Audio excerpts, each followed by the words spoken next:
ஒரு 150 ரூபாய்க்கு ஃப்ளூட் இருந்துச்சு. அப்போ அந்த ஃப்ளூட் வாங்கிட்டு வந்து சும்மா வச்சிருந்து சும்மா ஊதி ஊதி பார்த்துட்டு இருந்துட்டு, டேய் யாரா இங்கே ஃப்ளூட் வச்சிருக்கிறது அப்படின்னு சொல்லி மிரட்ட நான் பயந்துட்டேன். அடிச்சிருவாரோ, ஐயோ ஃப்ளூட்டை வாங்கி உடைச்சிருவாரோ. ஒருவேளை அப்பாவோட அந்த நாதஸ்வரம் அப்படி நாதஸ்வரம் வாசிச்சாரு. இப்ப அப்பா உயிரோட இல்லை, அப்பா இறந்து இப்போ 13 வருஷம். அந்த அவரோட டெத் பத்தி நம்ம யோசிக்கிறத விட அந்த பொடியை வந்து அழுகி போய் வீணா போறதுக்கு முதல் அதை தாற்றணும், அதை புதைச்சிடணும் அப்படின்ற பிளான்ல தான் நாங்கள் வந்து அதை அந்த நிமிஷம் அதை முடிச்சிட்டோம். அந்த ஃபினான்ஷியல் பிரச்சனைக்கு அப்புறம் நான் கேம்பஸ்லேருந்து கொஞ்சம் லீவ் ஆகி போயிட்டு கொஞ்ச நாள் ஒர்க் பண்ணிட்டு, அந்த ஒர்க் பண்ண கேப்பில் வந்து கொஞ்சம் நிறைய அப்படி போயிட்டு நான் அந்த ஒர்க் பண்ணும்போது மேசன் பாஸ் கிட்ட வந்து சிமிந்தி குலைக்கிற வேலை, அந்த மாதிரியான வேலைகள் நிறைய செஞ்சு அந்த காசுகள் கொஞ்சம் கொஞ்சமாக சேர்த்து வச்சுருந்து இந்தியாவிலேருந்து ஆர்டர் பண்ணி எடுத்த ஃப்ரூட்ஸ் தான் அதெல்லாம். பார்த்துட்டு எனக்கு அப்படியே கண்ணில் தண்ணி ஊற்றிருச்சு, அப்படியே அழுக வந்துருச்சு. இப்போ எனக்கு இந்த மைண்ட்லாம் அப்படியே இதாகுது. அந்த மைண்ட் இருக்கு தானே, இன்னொருத்தன் நம்மளை விட நல்லா வாசிக்கிறான், இல்லை நம்மள அளவுக்கு வாசிக்கிறான்ட்டு சொல்கிற வாய் மனசு இருக்கு தானே, அது இருந்தாலே போதும். எத்தனையோ பேர் வந்து இது மாதிரி நான் செய்யணும், இந்த அளவுக்கு வரணும்னு சொல்லி ஆசைப்பட்டவங்க வாழ்க்கையில ஒரு சூழ்நிலை காரணமாக விட்டுட்டு ஃபாரின் போனாக்கள் எத்தனையோ பேர் இருப்பீங்க. இந்த பெச்சில் வந்து ரூம்மேட்ஸ் ஒவ்வொருத்தர்கிட்டையும் 100 ரூபா 200 ரூபா அவங்கள்ட்ட காசு வாங்கிட்டுனா இங்கேருந்து போனேன். நான் ஊருக்கு போனேன். ஊருக்கு போயிட்டு இந்த அம்மாவுக்கு கூட இதெல்லாம் தெரியாது.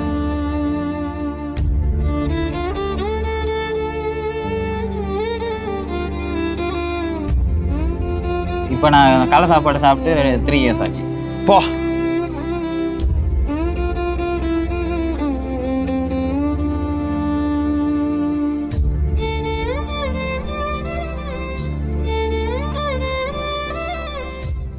ஹலோ மக்களே, வெல்கம் டு தி விளாக்ஸ். இன்னொரு புது வீடியோவில் உங்களை எல்லாருமே வந்து சந்திக்கிறதுல நிறையவே சந்தோஷம். நிறைய நாளைக்கு பிறகு ஒரு கலைஞரை அறிமுகப்படுத்துகிற வீடியோ. இதே இடத்துல இதே ரோட்டில் வந்து நிறைய பேரை கூட்டிகிட்டு வந்து நிறைய வித்தியாசமான டேலண்ட் இருக்கிறாக்களை கூட்டிகிட்டு வந்து நம்ம வந்து நம்மளோட வீடியோ மூலமாக நிறைய பேர்கிட்ட வந்து கொண்டு வந்து சேர்த்துருப்போம்.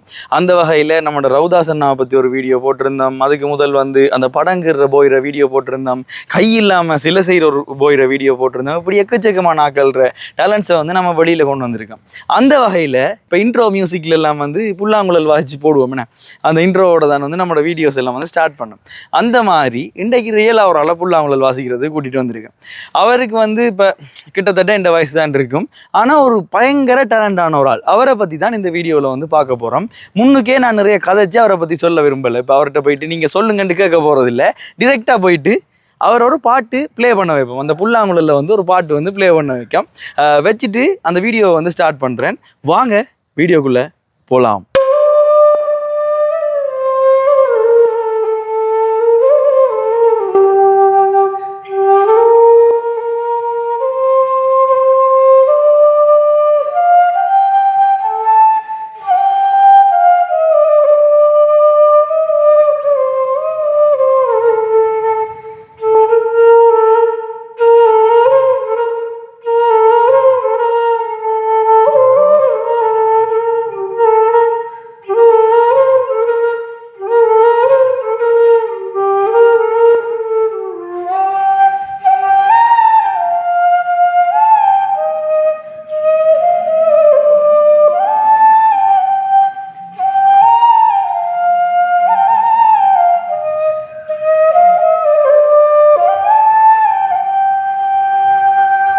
உண்மையிலேயே வந்து வேறு லெவலில் இருக்குண்ணே வாசிக்கிறது.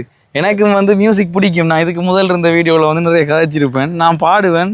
அடுத்தது வந்து இன்ஸ்ட்ருமெண்ட்ஸ் வாசிப்பேன். நாங்களே வந்து சேர்ந்து நிறைய ப்ரோக்ராம் வந்து செஞ்சுருக்கோம். அப்போ அதில் வந்து இப்போ இவரையும் கொண்டு வந்து காட்டணும், நம்மளோட இருக்கிறாக்களையும் வந்து நம்ம வெளியில் வந்து காட்டணுன்றதுக்காக தான் வந்து இந்த வீடியோவுக்கு நான் வந்து சேது மாதவனை கூட்டிகிட்டு வந்தேன். இப்போயே சொல்லிட்டேன் பேர் சேது மாதவன். அந்த புல்லாங்குழல் வாசிக்கிற ஸ்டைல்லே தெரியுமா அவர் ஒரு சேது மாதவன், புல்லாங்குழல் மாதவன் என்று சொல்லி. அப்போ உண்மையிலே வந்து வேறு லெவலில் இருந்தது. நீங்களே வந்து உங்களை பற்றி சொல்லுங்கள் சேது. என் பேர் வந்து சேது மாதவன். நான் இப்படி என் சொந்த பிறப்பிடம் வந்து ஹட்டன் நோட் தான் என் சொந்த இடம். அங்கேருந்து ஸ்கூல் எல்லாம் படிச்சுட்டு உயர்கல்விக்காக இங்கே சுவாமி விபுலானந்த அழகேற்கர் கல்வி நிறுவனத்தில் வந்து பட்டப்படிப்பை வந்து இப்போ தொடர்ந்துட்டு இருக்கிறேன். இப்போ நீங்கள் உங்களுக்கு யார் வந்து இந்த ஃப்ளூட் படிக்கிறதுக்கு சொல்லி தந்தது? ஃப்ளூட் வந்து இது வரைக்கும் எனக்கு ஃப்ளூட் வந்து யாரும் சொல்லி தந்ததில்லை. கேட்டிங்களா?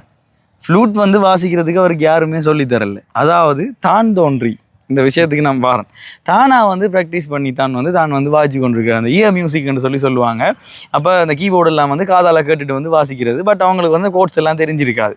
கொஞ்சம் கொஞ்சமாக அதை பற்றி தெரிஞ்சு கொண்டா தான் வந்து படிக்க இயலும். இப்போ எனக்கு நான் சொன்னேன் ரெக்கார்டிங் வந்து எனக்கு செய்கிறதுக்கு தெரியாது. எப்படி இந்த சவுண்ட் வந்து கம்ப்யூட்டருக்குள்ளே போகுதுன்றதே எனக்கு தெரியாது. அப்போ நான் கொஞ்சம் கொஞ்சமாக தேடி வந்து படித்து கொண்டு தான் அது மாதிரி இவர் வந்து தானாகவே வந்து இந்த ஃப்ளூட்டை வந்து படித்து கொண்டிருக்கிறார். அப்போ உங்களுக்கு யாரையாவது பார்த்து இன்ஸ்பயர் ஆகிருப்பீங்க தானே? இப்போ இவரை பாடி நான் வாசிக்கணும், இவர்கிட்ட போய் படிக்கணும்னு ஆசைப்பட்டு நீங்கள் வாசிச்சிருப்பீங்க தானே? அது யார்? அதுக்கு முதல் என்னென்னு சொன்னால், நான் அந்த ஃபீல்டுக்கு வர்றதுக்கு முதல் நான் அந்த ஃப்ளூட் அப்படின்றத வந்து நான் வாசிக்கணும்னு நான் முதல் எனக்கு இன்ஸ்பயர் ஆனது வந்து ஃப்ளூட் நவீன் அப்படின்னு சொல்லி ஒரு மியூசிக் டைரக்டர் இந்தியாவில். ஓகே.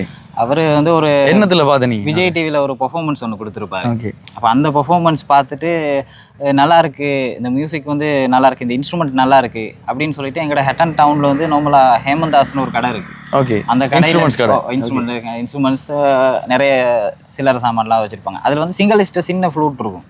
ஓகே. அப்போ அதில் மூங்கில் ஃப்ளூட் வந்து ஒரு 150 ரூபாய்க்கு ஃப்ளூட் இருந்துச்சு. ஓகே. அப்போ அந்த ஃப்ளூட் வாங்கிட்டு வந்து சும்மா வச்சுருந்து சும்மா ஊதி பார்த்துட்டு இருந்துட்டு அதுக்கு பிறகு ஏலவல் கடைசி அந்த டைம் ஏலவல் கடைசி முடிக்கிற டைம் அப்போ ஸ்கூலுக்கு வந்து அந்த ஃப்ளூட்டை எடுத்துகிட்டு போயிட்டு வச்சு இந்த ஆசை தானே அந்த டைமில் அந்த அப்படி ஒரு இன்ஸ்ட்ருமெண்ட் ஒன்று கையில் வச்சிருக்குமே அப்படின்னு சொல்லி சரியான ஆசை. சொந்தமாக எனக்குன்னு நான் வாங்கின முதல் இன்ஸ்ட்ருமெண்ட் அது. ஓகே. அந்த ஃப்ளூட் அப்போ ஸ்கூலில் போயிட்டு வச்சுருந்துட்டு சும்மா ஊதிட்டு இருக்கிற பசங்கள்லாம் ஒரு சார் கிட்ட ஹெலன் அப்படின்னு சொல்லி ஒரு சார் இருக்காரு. அவர்கிட்ட போயிட்டு கம்ப்ளைண்ட் பண்ணிட்டாங்க, இப்படி ஒருத்தன் வந்து புல்லாங்குழல் வச்சு ஊதிட்டு இருக்கிறான் அப்படின்னு சொல்லி. அப்போ அவர் வந்து ஓடி வந்து பார்த்துட்டு டே யாரா இங்கே ஃப்ளூட் வச்சிருக்கிறது அப்படின்னு சொல்லி மிரட்ட நான் பயந்துட்டேன். அடிச்சிருவாரோ, ஐயோ ஃப்ளூட்டை வாங்கி உடைச்சிருவாரோ அப்படின்னு சரியா பயந்துட்டேன். பயந்து போக சார் வந்து வாங்கிட்டு பார்த்துட்டு அவர் என்ன செஞ்சார், அவர் ஓரளவு வாசிப்பார் சார். அவர் ட்ரம்பட் அதுக்கெல்லாம் நிறைய இன்ஸ்ட்ருமெண்ட் வாசிக்கிறது. அப்போ அவர் அந்த ஃப்ளூட்டை வாங்கி பார்த்துட்டு உயிரே பாட்டை வாசிச்சோன்னே எனக்கு அப்படியே சரியான சந்தோஷம். உயிரேண்டா என்ன பாட்டு? உயிரே ஒரு சின்ன பீஸ் வாசிச்சு காட்டுங்களேன், நான் வாசிச்சுட்டு போயிடுவேன்.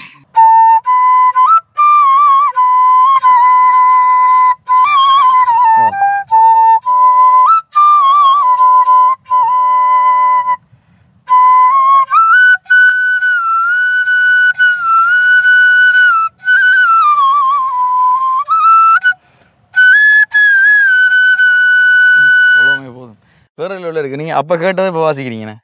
அப்ப கேட்டது நான் பெருசா அந்த பாட்டு வாசிச்சு பார்க்கல. அப்ப சார் வந்து சொல்லி கொடுத்தது எனக்கு எப்படின்னு சொன்னா, அந்த சார் வாசிக்க எனக்கு சரியான சந்தோஷம். அப்ப அந்த சந்தோஷத்துல சார் கிட்ட கேட்டேன், சார் எனக்கு சொல்லித்தாங்க சார், எனக்கு வாசிக்கணும்னு ஆசையா இருக்கு. எப்படி வாங்க போக்குள்ள நான் வாசிக்க தெரியாது. அப்ப சார் கிட்ட கேட்க சார் வந்து என்ன செய்யார், சரி சொல்லித்தாரேன் அப்படின்னு சொல்லிட்டு உயிரே அப்படின்ற அந்த 2 லைன் மட்டும் சார் வந்து எனக்கு சும்மா இந்த ஓட்டையை மூடி இந்த ஓட்டையை திறந்தீங்கன்னு சொன்னா இந்த லைன் வரும் அப்படின்னு சொல்லி உயிரேன்ற அந்த 2 லைன் மட்டும் சொல்லி கொடுத்தாரு. அதுக்கு பிறகு அதை வந்து தொடர்ச்சியா ப்ராக்டிஸ் பண்ணி அந்த எப்படி சொல்றது, பைத்தியம் பிடிச்ச மாதிரி வீட்டுல நடுவாசல்ல எல்லாம் உட்காந்து வீட்டெல்லாம் சொல்லுவாங்க, இப்படி ஊதாத பாம்பு வந்துடும் அப்படி எல்லாம் பாம்பு வந்துடும். நான் இரவுல எல்லாம் 12-1 மணிக்கெல்லாம் உட்காந்து வாசிட்டு இருப்பேன். சும்மா ஊதுறது. ஊதிட்டு அப்படியே அந்த பாட்டை வந்து அடுத்த லைன் வந்து எங்க இருக்கு அந்த அடுத்த லைன் எப்படி வாசிக்கலாம், எந்த ஓட்டையை திறந்தா அடுத்த லைன் வரும் சார், இந்த முதல் 2 லைன் மட்டும் சொல்லி கொடுத்துட்டாரு அப்படின்னு தொடர்ச்சியா ஒரு 2-3 நாள் ட்ரை பண்ணி அப்படியே கிட்டத்தட்ட ஒரு 1 மந்த்துக்குள்ள சாருக்கு வந்து நான் ஸ்டேஜில் ஒரு பெர்ஃபார்மன்ஸ் வாசி காட்டினேன். குறுக்கு சிறுத்தவளை அந்த பாட்டு சும்மா வாசி காட்டினேன். அதுக்கப்புறம் கண்ணை கலைமான அப்படி இப்படி சினிமா பாடல்களையே சும்மா ட்ரை பண்ண ஆரம்பிச்சு அதுக்கு பிறகு அப்படியே கேம்பஸுக்கு வந்த பிறகு இதை எப்படியாவது படிக்கணுமே அப்படின்னு சொல்லிட்டு கேம்பஸ் லைப்ரரியில் இன்ஸ்ட்ருமெண்ட்ஸ் சம்மந்தமான புக்ஸ் அதுக்கெல்லாம் இன்ட்ரடியூஸ் பண்ண பிறகு அதில் போயிட்டு நான் முதல் தேடினது வந்து ஃப்ளூட் சம்மந்தமாக ஏதாவது புக் இருக்குமா அப்படின்னு சொல்லிட்டு தேடி பார்க்கல. அதுல வந்து புல்லாங்குழல் வாசிப்பது எப்படி, இதான் அந்த புக்குடைய 5 நாட்களில் ஆங்கிலம் அந்த மாதிரி புல்லாங்குழல் வாசிப்பது எப்படி அப்படின்னு அந்த ஹெட்லைனோட ஒரு புக்கை பார்த்துட்டு சரி நான் அந்த புக்கை எடுத்துட்டு, அந்த டைம்ல வந்து எங்களுக்கு புக்கு வந்து லைப்ரரியை விட்டு வெளியில எடுத்துட்டு போக இயலாது. அப்போ ஒரு தாள் ஒன்று கொண்டு போயிட்டு மெனக்கட்டு உட்காந்து ஒவ்வொரு ஹோல்லையும் எந்த ஹோலை வந்து எந்த அளவுல திறந்தா எந்த ஹோலை ஃபுல்லா திறக்கணும், இல்லை எந்த ஹோலை ஆஃப் திறக்கணும், தியரியா தான் படிச்சேன்.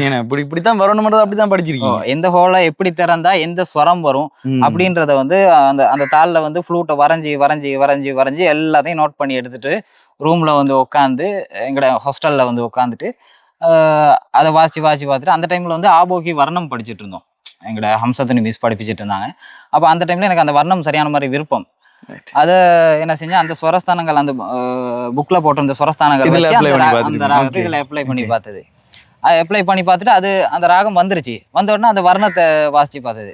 அதுதான் நான் கர்நாடிக்ல முதல் அடி எடுத்து வச்சது. கர்நாடிக்லேயும் எங்களுக்கு ஒரு பாட்டு வாசி காட்டுங்க, ஒரு சின்ன துண்டு சின்ன பீஸ். ஏன்னா நிறைய வந்து வாசி அப்போ இப்போ நிறைய பேர் வந்து இன்ட்ரெஸ்டான ஆக்கள் இருப்பாங்க தானே, அவங்களுக்காக வந்து வாசிங்க.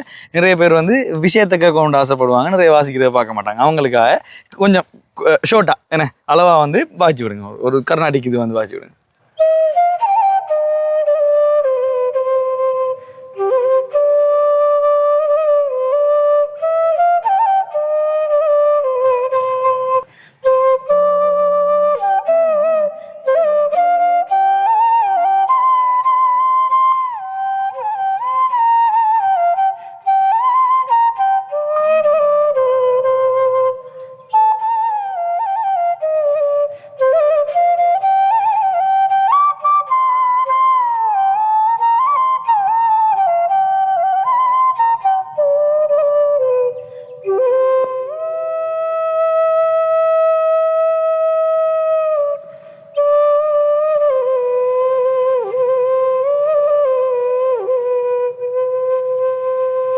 உண்மையாகவே வந்து வேறு லெவலில் இருக்குது நீங்கள் வாசிக்கிறது.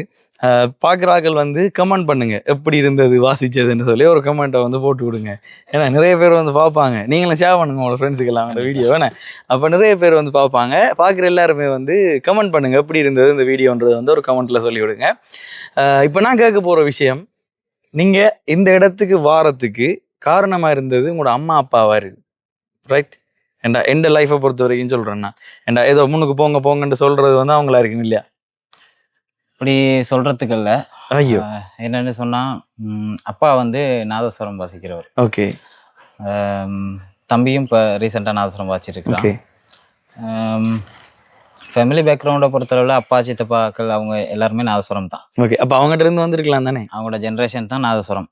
ஒருவேளை அப்பாவோட அந்த நாதஸ்வரம் அப்படி நாதஸ்வரம் வாசிச்சாரு. இப்போ அப்பா உயிரோட இல்லை, அப்பா இறந்து இப்போ 13 வருஷம். அப்பா இறந்ததுக்கு பிறகு கன நாளைக்கு பிறகு தான் நான் அந்த ஃப்ளூட்டே கையில் எடுத்தது. என்ன நடந்தது? அது அப்பாவுக்கு வந்து அது என்ன நடந்ததுன்னே தெரியாமல் போச்சு. அது ரியலைஸ் பண்ணவும் முடியாமல் போச்சு. இனி இறந்த பிறகு அவரை வச்சிருக்கிறதுன்றதை விட அந்த பொடியை வச்சுட்டு நம்ம ஆர்ப்பாட்டம் பண்ணுறது, நீ அதை வச்சுட்டு யார் என்ன செஞ்சது அப்படின்னு சொல்லி அந்த அவரோட டெத் பற்றி நம்ம யோசிக்கிறத விட அந்த பொடியை வந்து அழுகி போய் வீணாக போகிறதுக்கு முதல் அதை தாற்றணும், அதை புதைச்சிடணும் அப்படின்ற பிளான்ல தான் நாங்கள் வந்து அதை அந்த அந்த நிமிஷம் அதை முடிச்சிட்டோம். இனி அவர் போயிட்டாரு, இனி வாழ்ற நாங்கள் வாழணுமே. அதுக்காக நாங்கள் அடுத்த கட்டத்தை நோக்கி நாங்கள் அப்படி இப்படின்னு சொல்லி நாங்கள் சின்ன சின்ன வேலைகள் செஞ்சு அப்படி ஒர்க் பண்ணிட்டு அப்படி படிச்சுட்டு இருந்தோம். ஓகே. அப்போ இந்த விஷயத்த வந்து சொல்லுங்களேன், நீங்கள் இந்த இடத்துக்கு வாரத்துக்கு நீங்கள் பட்ட கஷ்டங்கள் என்னென்னா தெரியும். எனக்கு தெரியும், ஒரு இடத்துல இருந்து இடத்த ஒரு அளவுக்கு உயர்ந்து போகிறதுக்கு எக்கச்சக்கமான அரசியல் பின்னணிகளை சந்திக்க வேண்டியிருக்கும். அடுத்தது எக்கச்சக்கமான தடுப்புகளை சந்திக்க வேண்டியிருக்கும், தடைகளை சந்திக்க வேண்டியிருக்கும், எக்கச்சக்கமான பிரச்சனைகளை ஃபேஸ் பண்ண வேண்டியிருக்கும். அப்படி நீங்கள் இங்கே வாரத்துக்கு அது உங்களுக்கு இன்ஸ்பிரேஷனாக கூட இருந்திருக்கலாம், இதை தாண்டி நான் போய் காட்டணும்டா என்ற ஒரு இதாகவும் இருந்திருக்கலாம். அப்படி நீங்கள் ஃபேஸ் பண்ண ஒரு விஷயத்த வந்து எங்களுக்கு ஷேர் பண்ணுங்கள். அப்படி நிறைய விஷயங்கள் இருக்குது. முதல்லாம் ஒரு முறை எனக்கு ஞாபகம் இருக்குது, ஒரு தேசிய இளைஞர் சேவை காம்படிஷன் வந்து ஒரு ஸ்ரீலங்காவில் நடக்குது. அப்போ அந்த ஒரு காம்படிஷன்லேருந்து ஒரு முறை நான் அந்த புல்லாங்குழல் அப்படின்ற ஒரு துறைக்கு வந்து நான் போகணும். அப்போ தான் கேம்பஸ் என்டர் பண்ணி அப்போ தான் நான் வாசிக்க ஸ்டார்ட் பண்ணுறேன். இப்போ அந்த புதுசில் வந்து நான் இதுக்கு போகணும், அந்த காம்படிஷனுக்கு போகணும், அந்த புல்லாங்குழலில் ஏதாவது நம்ம சாதிக்கணும் அப்படின்னு சொல்லிட்டு அப்போ தான் நான் அடியெடுத்து வைக்கிறேன். ஒரு காம்படிஷன் ஆண்டு அது சரியா எனக்கு ஞாபகம் இல்லை, கிட்டத்தட்ட ஒரு 4 வருஷத்துக்கு முதல். ஓகே. அப்போ அந்த காம்படிஷனுக்கு போயிட்டு அங்கே எனக்கு என்ன வாசிக்கணும்னு கூட தெரியாது. எவ்வளோ ஆட்கள் இருக்காங்க, நான் வாசிக்க போகிற கர்நாடிக் போட்டி தான் அப்படின்னு தெரிஞ்சு எனக்கு எதுவும் என்ன வாசிக்கிறதுன்னு தெரியாது. ஓலைலேண்ட் வரைக்கும் போயிட்டேன். ஓலைலேண்ட் போயிட்டு அங்கே என்ன வாசிக்கிறதுன்னு தெரியாமல் சினிமா பாட்டு ஒரு 2 வாசிச்சுட்டு வந்துட்டேன். இப்போ அந்த டைமில் கூட அதெல்லாம் யாரும் சொல்லலை. நீ அதுக்கு பிறகு நிறைய ப்ரோக்ராம்ஸ் சின்ன சின்ன ப்ரோக்ராம்ஸ்களை கூப்பிடுற நேரமெல்லாம் ஒருத்தர் சும்மா அந்த ஒரு ஒரு இப்போ நான் ஃப்ளூட் வாசிக்கிறேன்னு சொன்னால் இந்த ஃப்ளூட் வந்து என்கிட்ட வந்து அந்த மாதிரி அந்த டைமில் வந்து தரமான ஃப்ளூட் எல்லாம் எதுவுமே இல்லை. சும்மா இன்னும் ஒரு இப்போ பார்த்தேன் இப்போ நிறைய ஃப்ளூட் வச்சிருக்கீங்க, இதெல்லாம் நீங்களே வேணுனதா? இதெல்லாம் நானே வாங்கினேன். நான் இந்த ஃப்ளூட் எல்லாம் வாங்குறதுக்கு வந்து நான் கேம்பஸ் படிச்சுட்டு இருக்கும் போதே இடையில வந்து ஃபினான்ஷியல் பிரச்சனை கொஞ்சம் எனக்கு இருந்துச்சு. இப்போ படிச்சு கொண்டிருக்கீங்க? இப்போ படிச்சு கொண்டிருக்கேன். அந்த ஃபினான்ஷியல் பிரச்சனைக்கு அப்புறம் நான் கேம்பஸ்லேருந்து கொஞ்சம் லீவ் ஆகி போயிட்டு கொஞ்ச நாள் ஒர்க் பண்ணிட்டு அப்படி போயிட்டு நான் அந்த ஒர்க் பண்ணும்போது மேசன் பாஸ் கிட்ட வந்து சிமிந்தி குலைக்கிற வேலை அந்த மாதிரியான வேலைகள் நிறைய செஞ்சு அந்த காசுகள் கொஞ்சம் கொஞ்சமாக சேர்த்து வச்சிருந்து இந்தியாவில் இருந்து ஆர்டர் பண்ணி எடுத்த ஃப்ளூட்ஸ் தான் இவ்வளோ. மேசன் பாஸ் ஒரு ஆள்கிட்ட சீமெந்து குலைக்கிற வேலைக்கு போயிட்டு ஏண்டா போனோடனே மற்ற வேலைக்கெல்லாம் விட மாட்டாங்க, சீமெந்து குலைக்கிற வேலைக்கு தான் விடுவாங்க பழகணுமன்றது. அப்போ அதுக்கு போயிட்டு அதில் இருந்து சேர்த்து தான் அவர் வந்து இந்த ஃப்ளூட்டை வந்து வேண்டி இருக்கிறார். மூங்கில் இல்லை, அந்த தரமாக அந்த 440 ஹெர்ட்ஸில் டியூன் பண்ணுறதுக்கான ஆக்களும் இல்லைங்க. ஓகே, அந்த 440 ஹெர்ட்ஸில் டியூன் பண்ணால் தான் சுருதி வந்து ஷார்ப்பாக நிற்கும்.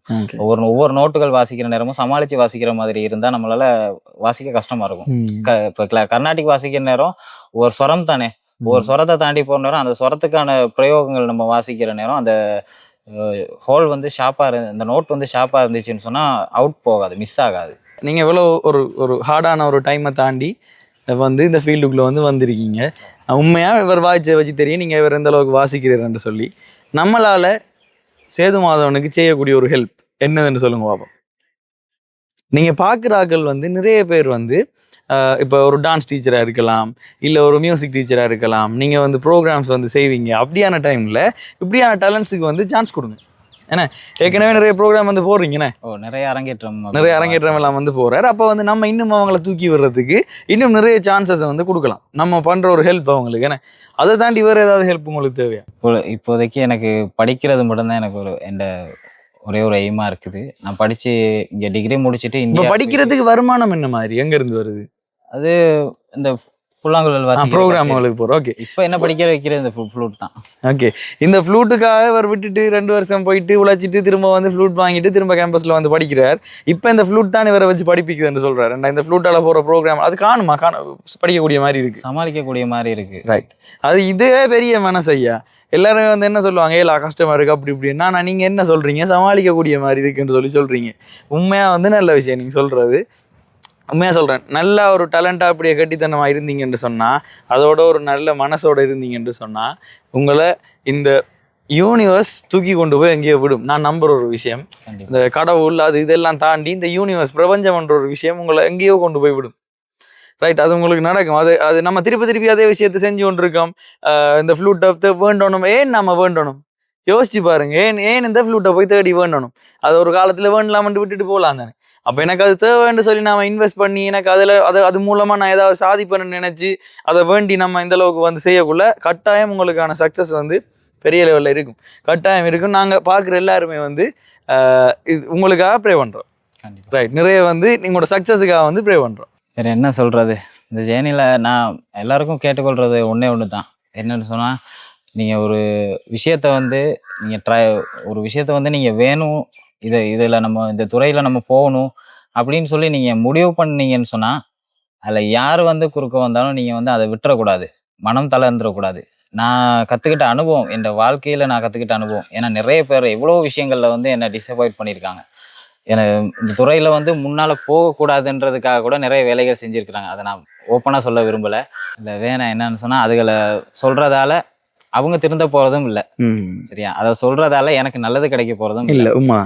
ஸோ நிறைய நம்மளை சுற்றின ஆபத்துகள் வந்து நம்ம கூடவே தான் இருக்கும். இருந்தாலும் அதுகளை தாண்டி நம்ம வந்து நிறைய விஷயங்களை நம்ம ஆசைப்படுற விஷயத்த வந்து யாருக்காகவும் விட்டு கொடுத்துடக்கூடாது. நம்ம இதில் தான் போகணும், இதை வாசிக்கணும். இப்போ நான் வந்து இந்த ஃப்ளூட்டை வாசிக்கணும் அப்படின்னு சொல்லி அப்போது அந்த சார் வந்து சொல்லி கொடுத்த அந்த ஒரு லைனை வச்சுட்டு நான் இன்றைக்கி வந்து இவ்வளோ தூரத்தில் நான் வளர்ந்து நிற்கிறேன்னு சொன்னால், அதுக்கு வந்து நான் வந்து இந்த இன்ஸ்ட்ருமெண்ட்டை கைவிட்டக்கூடாதுன்னு நான் இருந்ததால தான். நான் ஒரு இடையில வந்து நான் செஞ்ச ஒரே ஒரு முட்டாள்தனமான வேலை, இங்கேருந்து நான் கேம்பஸ்லேருந்து போயிட்டு அந்த ஃப்ளூட் வந்து என்னத்துக்கு, அந்த ஃப்ளூட் இருந்துமே நம்மளால் ஒன்றுமே செய்ய முடியலைன்னு சொல்லி வச்சிருந்த ஃப்ளூட் அவ்வளோத்தையும் அப்படியே விற்றேன், காசுக்கு விற்றுட்டேன். அது நான் வந்து செஞ்ச ஒரு பெரிய பிள்ளை. நான் இன்னைக்கும் அதை நினச்சி கவலைப்படுவேன். விற்றுட்டு அதுக்கு பிறகு நான் ஃப்ளூட் வாங்குறதுக்கு கொஞ்சம் முதல் நான் கொஞ்சம் ஒர்க் பண்ணிவிட்டு திரும்ப கேம்பஸ் வந்து ஜாயின் பண்ணுறதுக்கு ஒரு 3 மந்த்ஸுக்கு முதல் வந்து 3 மந்த்ஸ் இல்லை சாரி ஒரு 1 இயருக்கு முதல் எங்களோட பெச்சில் சிரோன் அப்படின்னு சொல்லி ஒரு கீபோர்டிஸ்ட் இருக்கிறாரு. அப்போ அந்த சிரோன் வந்து ஒரு ஸ்டேஜில் ஃப்ளூட்டில் ஒரு சாங் வந்து வாசிக்கிறாரு. ஆல்ரெடி அவர் ஃப்ளூட் வாசிப்பார் கொஞ்சம். அப்போ அவர் ஸ்டேஜில் ஃப்ளூட் வாசிக்கிறேன்னா அதை ஃபேஸ்புக்கில் பார்த்துட்டேன். இப்போ வீட்டில் உட்காந்து கட்டிலில் படுத்துட்டு இப்படி அந்த ஃபேஸ்புக்கில் அதை பார்த்துட்டு இருக்கேன். பார்த்துட்டு எனக்கு அப்படியே கண்ணில் தண்ணி ஊற்றிருச்சு, அப்படியே அழுக வந்துருச்சு. இப்போ எனக்கு இந்த மைண்ட்லாம் அப்படியே இதாகுது.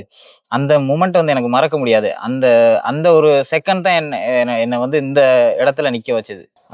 அதை கண்ணெல்லாம் அப்படியே கலங்கி ஊற்றுது. அப்படியே அழுதுட்டு யோசித்தேன், இந்த ஸ்டேஜ் வந்து இந்த இடத்துல நான் இருக்க வேண்டிய இடம், இந்த ஒரு ஸ்டேஜில் வந்து நான் வாசிக்க வேண்டிய இடம் அப்படின்னு சொல்லிட்டு சரியான மாதிரி அழுதுட்டு ஃபீல் பண்ணிட்டு அதுக்கப்புறம் நான் எங்களோட கேம்பஸுக்கு கால் பண்ணி காய்ச்சிட்டு வந்து லெட்டர் கொடுத்துட்டு இப்படித்தான் நான் வேலைக்கு போறேன்னு சொல்லிட்டு போயிருந்தேன். ஆனா நீங்க ஒரு விஷயம் சொன்னீங்க தானே, இந்த சிரோன்னு சொல்லி இன்னொருத்தர் அவர் நல்லா வாசிச்சார்னு சொன்னீங்க தானே, அந்த மைண்ட் இருக்கு தானே, இன்னொருத்தன் நம்மளை விட நல்லா வாசிக்கிறான் இல்ல நம்மள அளவுக்கு வாசிக்கிறான் சொல்ற வாய் மனசு இருக்கு தானே, அது இருந்தாலே போதும். ஆனா அவரு ஹியரிங்ல வாசிக்கிற ஒருத்தர் தான்.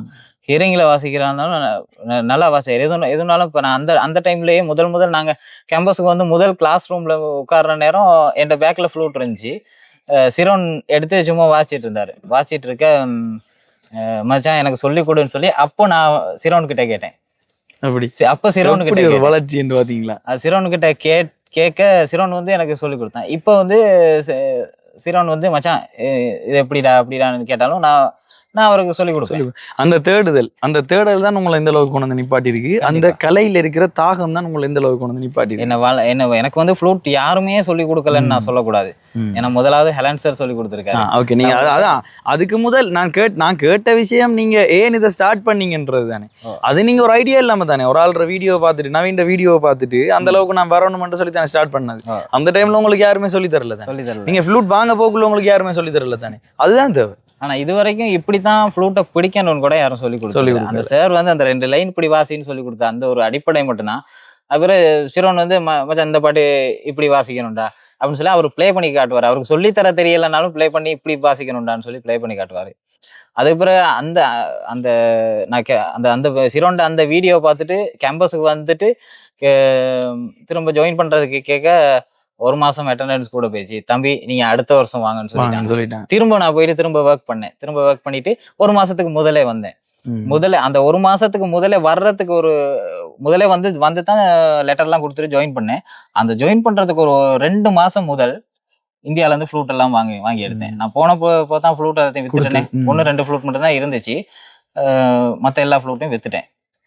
புசல்லா டவுன்ல ஒரு ஐஸ்கிரீம் கடைக்காரர் ஒருத்தர் இருக்காரு, ஐஸ்கிரீம் கடைக்காரர், அவருக்கு வித்துட்டு அப்படியே போயிட்டு திரும்ப நான் கேம்பஸுக்கு வரதுக்கு ஒரு 2 மாசத்துக்கு முதல் இந்த ஃப்ளூட்டெல்லாம் வாங்கிட்டு அந்த 2 மாசமும் நான் தூங்காம சாப்பாடை தூக்கத்தையும் தியாகம் பண்ணிட்டு அதெல்லாத்தையும் எதையும் நினைக்காம இரவா உட்காந்து வெறி பிடிச்ச மாதிரி ப்ராக்டிஸ் பண்ணேன்.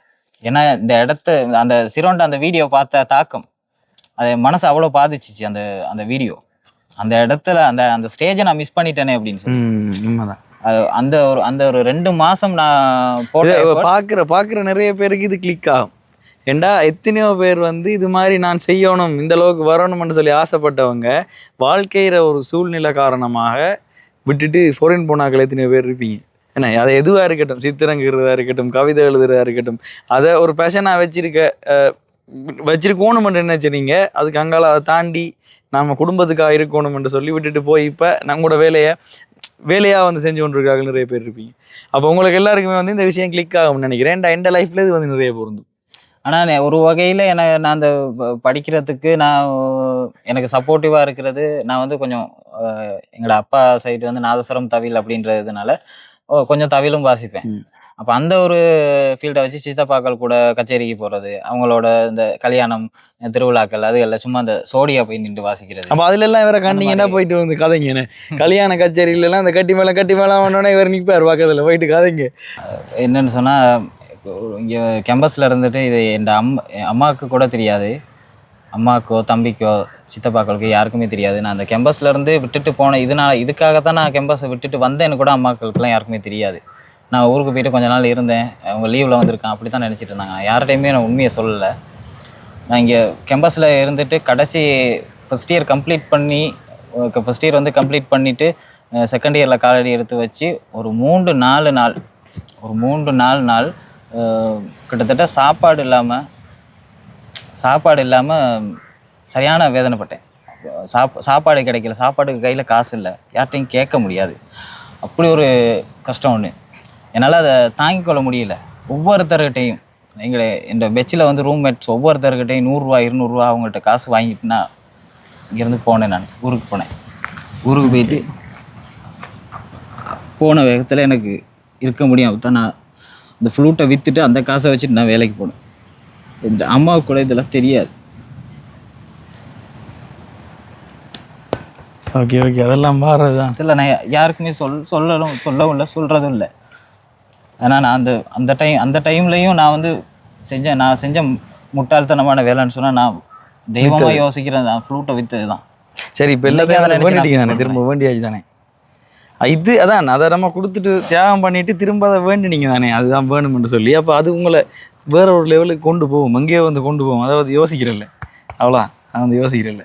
எனக்கெல்லாம் இன்றைக்குமே நான் இவ்வளோ தூரம் நான் கஷ்டப்பட்டு படிச்சுட்டேன், ஆனாலும் ரொம்ப கஷ்டமாக இருக்குது. நான் இந்த ஃப்ளூட் அதுகளில் வர வருமானம் பத்தலை. நான் அப்படி இருந்தும் தம்பிக்கிட்ட அப்படின்னு சொல்லி தம்பி வந்து அவன் தானாக உழைச்சி அவன்கிட்ட லைஃப்பை பார்க்குறேன் இனி அப்படின்றத அவன்கிட்டையும் நம்ம ரொம்ப கேட்க முடியாது. ஹெல்ப் பண்ணுறதுக்குன்ற இல்லை. இப்போ ஒரு ப்ரோக்ராமுக்கு போகிறீங்க, அந்த ப்ரோக்ராம்லேருந்து வர காசு கிட்டத்தட்ட ஒரு மாதத்துக்கு எவ்வளவு வரலாம்? இப்போ நீங்கள் சொன்னீங்க 30,000 ரூபா உங்களுக்கு மாதம் செலவாகுதுன்னு சொல்லி. ஒரு மாதத்துல எத்தனை ப்ரோக்ராம் வரும்? அது சொல்லலை. ஒரு மாதத்தில் ஒரு ப்ரோக்ராம் வரும். ஒரு ப்ரோக்ராமுக்கு கிட்டத்தட்ட ஒரு அண்ணளவா அவ்வளவு வந்து காசு வரும். ஒரு 5,000 10,000 அப்படி 5,000 10,000 தான் வரும். அப்போ ஒரு மாதத்தில் 2 ப்ரோக்ராம் வந்தாலும் 10,000 ரூபா காசு தான் வரும். அப்போ மிச்சத்துக்கு என்ன செய்றீங்க? இப்படியே சமாளிக்கிறது தான். அதான் நம்ம காலையில் சாப்பாடு இப்படி நமக்கு இப்படி காசு வந்து குறைய வர்றதுன்றனா அதுக்கேற்ற மாதிரி நம்மளோட செலவுகளையும் நம்ம குறைக்கத்தானே வேணும். அப்போ அந்த மாதிரி நான் வந்து சாப்பாடு வந்து 3 நேரம் சாப்பாடை வந்து 2 நேரம் ஆக்குறது. அப்படி சில நேரம் வந்து சாப்பாடு காசு கூட போயிடுச்சின்னு சொன்னால் மதிய சாப்பாடு சாப்பிடாமல் இருந்துட்டு காலை சாப்பாடும் சாப்பிடாமல் இருந்துட்டு இரவு மட்டும் சாப்பிட்டு தூங்குறது. சில நேரத்தில் தண்ணியை குடிச்சிட்டு கூட இருந்திருக்கேன். அப்படி இருந்த நாட்களும் உண்டு. இப்போ வந்து மேக்ஸிமம் நான் பழகிட்டேன். என்னென்னு சொன்னால் காலை சாப்பாடு சாப்பிட்றதில்ல, மதிய சாப்பிடாம இருக்கக்கூடாது. இப்போ நான் காலை சாப்பாடு சாப்பிட்டு 3 இயர்ஸ் ஆச்சு. 3 இயர்ஸாக காலை சாப்பாடு சாப்பிடல, சிரிச்சிட்டு சொல்கிறீங்களா ஐயா நீங்கள்? நான் வீட்டுக்கு போனால் மட்டும் அத்தாட வீடு அங்கங்கே போனால் மட்டும் காலை சாப்பாடு சாப்பிட்றேன். மற்றபடி இங்கே கேம்பஸில் இருக்கிற நாட்களில் 3 இயர்ஸ் கிட்ட நான் காலை சாப்பாடு சாப்பிட்றதே இல்லை. ஏன்னா காலை சாப்பாடு சாப்பிட்டா அந்த 150 ரூபா எக்ஸ்ட்ராவாக ஹெட் ஆயிருமே, 150 ரூபாயோ 200 ரூபாயோ எக்ஸ்ட்ராவாக ஹெட் ஆயிருமே அப்படின்றதுக்காக மதிய சாப்பாடும் இரவு சாப்பாடும் மட்டும் எடுத்து சாப்பிட்டு காலையில் எலும்பின உடனே அப்படி கிளாஸுக்கு போயிடுவேன். உண்மையிலே நம்மளோட வியூவர்ஸ் எல்லாரும் தெரிஞ்சு கொள்ள வேண்டிய விஷயம், நாம் வந்து எவ்வளோ காசை வந்து சும்மா செலவழிக்கிறோம். ஒரு நேரம் சாப்பிடாம நான் அந்த 150 ரூபா காசை மிச்சம் பிடிப்பேன்றதெல்லாம் எனக்கே ஒரு மாதிரி இருக்கு. அந்த காலை சாப்பாடு சாப்பிடலை அப்படின்னு சொன்னால் எல்லாருக்கும் காலையில் எழும்பின உடனே 8-9 மணிக்கெல்லாம் பசிக்கும். அந்த பசி தெரியக்கூடாதுன்றக்காக காலையில் கிளாஸுக்கு போயிட்டு உட்காந்துட்டோம்னு சொன்னால் அந்த கிளாஸில் நம்ம மியூசிக்கோட நமக்கு பிடிச்ச ஒரு விஷயத்தோட நம்ம டைமை ஸ்பெண்ட் பண்ணுற நேரம் அந்த பசி காணாமல் போயிடும். ஸோ அப்படி தான் நம்மளோட லைஃப் போயிட்டுருக்கு. ஃபினான்ஷியல் சப்போர்ட் மட்டும்தான் எனக்கு இருக்கிறப்ப பெரிய பிரச்சனை. நான் மேக்ஸிமம் யோசிக்கல. நம்மளோட வீடியோ வந்து நிறைய பேர் வந்து பார்த்து கொண்டிருப்பாங்க, நிறைய வேறு ஊர்களில் இருந்து வேறு இடங்கள்ல இருந்து. உங்களை தெரிஞ்சவங்க பார்ப்பாங்க, உங்களுக்கு தெரியாதவங்க பார்ப்பாங்க, என்ன தெரிஞ்சவங்க பார்ப்பாங்க. நிறைய வியூவர்ஸ் வந்து பார்த்து கொண்டிருக்கிறீங்க. அப்போ பார்த்துக்கொண்டு இவருக்கு ஏதாவது உங்களால் ஒரு சப்போர்ட் கொடுக்க முடியும்னு சொன்னால், இன்னும் எத்தனை வருஷம் இருக்குது கேம்பஸ் முடிகிறதுக்கு? 1 இயர் இருக்குது. இன்னொரு 1 இயர் தான் இருக்குது.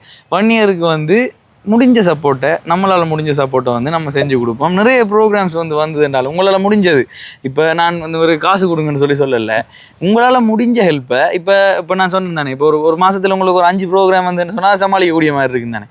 அப்போ உங்களுக்கு ஒரு 5 ப்ரோக்ராம் எடுத்து தரையில்மென்னு சொன்னால் அதை வந்து நம்ம செய்வோம். வேணா எனக்கு இப்படி ஏதும் ஹெல்ப் பண்ண முடிஞ்சவங்க என் நம்பரை வந்து கீழே இருக்கும், டிஸ்கிரிப்ஷனில் வந்து நம்பர் இருக்கும், கட்டாயம் எனக்கு கமெண்ட் பண்ணுங்கள். அப்படி இல்லைன்னு சொன்னால் பப்ளிக்காக வந்து எனக்கு மெசேஜ் பண்ணுங்கள். எனக்கு வாட்ஸ்அப்பில் வந்து மெசேஜ் பண்ணிங்கன்னு சொன்னால் நான் ரிப்ளை பண்ணுவேன்.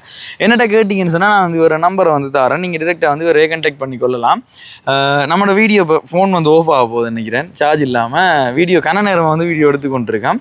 அப்போ இதோட வந்து இந்த வீடியோவை முடிச்சுக்கொள்கிறேன். யார் யாருக்கெல்லாம் இந்த வீடியோ போய் சேரணும்னு நினைக்கிறீங்களோ அவங்களுக்கெல்லாம் ஷேர் பண்ணி விட்டுருங்க. நிறைய உங்களுக்கு தெரிஞ்ச மியூசிஷியன்ஸ் இருப்பாங்க, இல்லை இதே மாதிரி கனெக்ட் ஆகிற ஸ்டோரியோடு இருக்கிறார்கள் நிறைய பேர் இருப்பாங்க. அவங்களுக்கெல்லாம் இந்த வீடியோ ஷேர் பண்ணி விட்டுருங்க.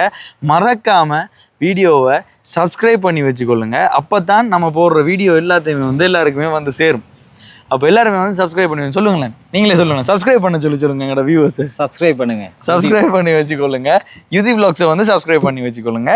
அடுத்த வீடியோவில் உங்களை எல்லாரையுமே சந்திக்கிறேன். அது வரைக்கும் பாய் பாய்.